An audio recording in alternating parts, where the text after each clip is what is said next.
Aqui no estúdio nós estamos recebendo o senador veneziano Vital do Rego, que é o presidente estadual do MDB e vice-presidente do Senado Federal. Começar logo pelo Senado Federal, Vamos porque lá. a gente está numa expectativa, duas, aliás. Primeiro, a votação da Câmara da Reforma Tributária, já que o Senado votou, apresentou emendas, né, abriu mais exceções. Veio inclusive uma reportagem de que a Câmara aprovou 11 exceções de impostos, sobre impostos. O Senado ampliou para 16. Tem várias mudanças que voltaram para a Câmara, fizeram o projeto voltar para a Câmara e a Câmara vai fazer os ajustes. Essa reforma sai esse ano, essa reforma tributária, senador? Sai, eu creio que sim. Eu penso que até a primeira quinzena de dezembro a Câmara já se pronunciará. Há, inclusive, quem exponha, em termos de opinião, que aquilo que foi aprovado na Câmara, mantido no Senado, ou seja, textos comuns, possam ser já promulgados. Sim. Há quem não assim defenda.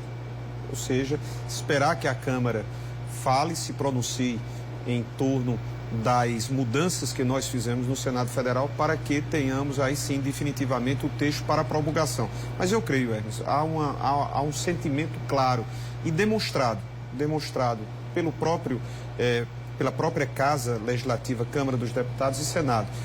Todos nós, né, você sabe, já estávamos há mais de 40 anos, além da ansiedade, mais desejosos para que essas mudanças pudessem ser verificadas. Se você me pergunta, veneziano, você tem a plena segurança e convicção de que ela foi a ideal, a perfeita? Não. E também, por que ela não foi a ideal ou não é a ideal? Porque quando você espera 40 anos, em meio a tantas controvérsias em torno de um tema, por mais que nós reconhecidamente saibamos, você já deve ter entrevistado durante esse percurso de meses, desde a apresentação da PEC 45, estudiosos, economistas, empresários, com certeza. todos. Então, gente contra, gente a favor. Gente contra, a favor, mas todos têm uma mesma convergência em torno de alguns pontos. O sistema tributário é horrível, o sistema tributário nacional é horrível, ele é regressivo, ele é cumulativo, ele é impiedosamente contra a quem menos capacidade tem, principalmente nesse momento em que nós discutimos a reforma tributária para o consumo. Quem menos tem condições materiais é quem mais paga o tributo, o pobre é quem mais paga. Então, eu penso que a gente faz correções, simplifica o sistema tributário, a gente acaba com a regressividade, com a cumulatividade, nós preservamos alguns segmentos, alguns setores importantes. É evidente que não dá para dizer que ela está plena e completamente acabada sob a forma da perfeição, mas é um avanço considerável o que o Congresso fez. Até porque a transição só vai se tornar completa em 2035, 2033, né? 33, 35, por aí. Então, as coisas mudam, né? Muito rápido, e né? é um tempo necessário. Alguns economistas, inclusive estudiosos, alguns setores achavam que ela deveria ser até quase que imediata. Eu penso que não, isso é um processo, você está mudando muito.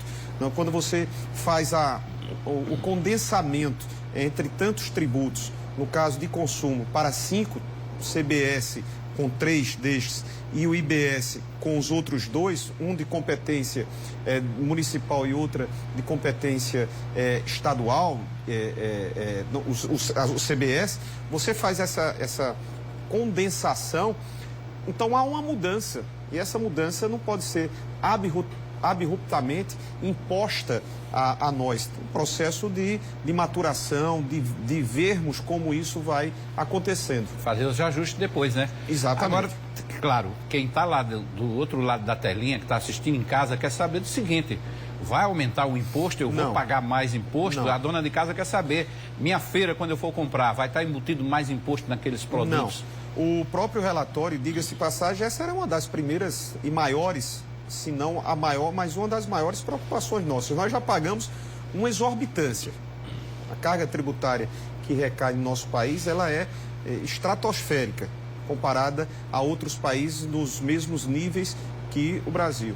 E ela é muito injusta também, porque quem mais pode quase nada paga. Exatamente. Isso vai ter que ser modificado também quando nós formos tratar sobre a reforma tributária, sobre o patrimônio, sobre renda. Isso precisa ficar muito claro. Essa é a disposição que o Congresso tem que demonstrar, de fazer justiça, E não se faz justiça cobrando a quem menos pode e deixando quem mais pode de fora. Não. Então, uma das preocupações nossas, e diga-se de passagem, o trabalho que foi feito pelo senador Eduardo Braga foi de garantir essa neutralidade. O que é a neutralidade? É a segurança que eu, que você, que o cidadão, que o contribuinte, que o empreendedor tenha de que não vai pagar mais impostos. E isso é um tipo de trava que se estabeleceu no texto proposto e aprovado na semana passada pelo relator Eduardo Braga. Na pauta dessa reta final de ano do Congresso Nacional, do Senado, está, claro, o orçamento para o próximo ano. LDO e LOA. LDO e LOA. Gestores municipais e estaduais já começaram a ir para Brasília tentar arrancar algumas emendinhas, né? Bem antes. Mas como é que está essa tramitação? Não, nós temos já, hoje mesmo, nós fizemos, as comissões, elas estão apreciando as emendas de comissão. Eu tive até a oportunidade de relatar na Comissão de Meio Ambiente. Temos o calendário até o final da próxima semana para aprovação da LDO e, em seguida, discutirmos a LOA. A previsão é para que antes do... Aproveitar nosso tempinho aqui de 1 minuto e pouco do final desse bloco, que ainda temos outro bloco. Na sua avaliação, quais as prioridades que a Paraíba deve ter dentro desse orçamento?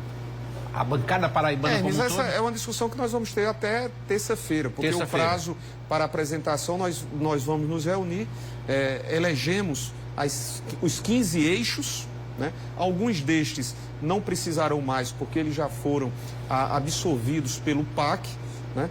Mas, geralmente, nós colocamos um eixo para custeio na saúde, MAC e PAP. Nós colocamos um eixo para beneficiamento através do Ministério do Desenvolvimento Regional para aquisição de maquinários. Tem uma emenda apresentada pelo governo do estado, sempre é assim. Tem uma emenda apresentada pela capital, sempre é assim. Tem uma emenda apresentada por Campina Grande. Mas essas escolhas, elas estarão sendo definidas na próxima semana.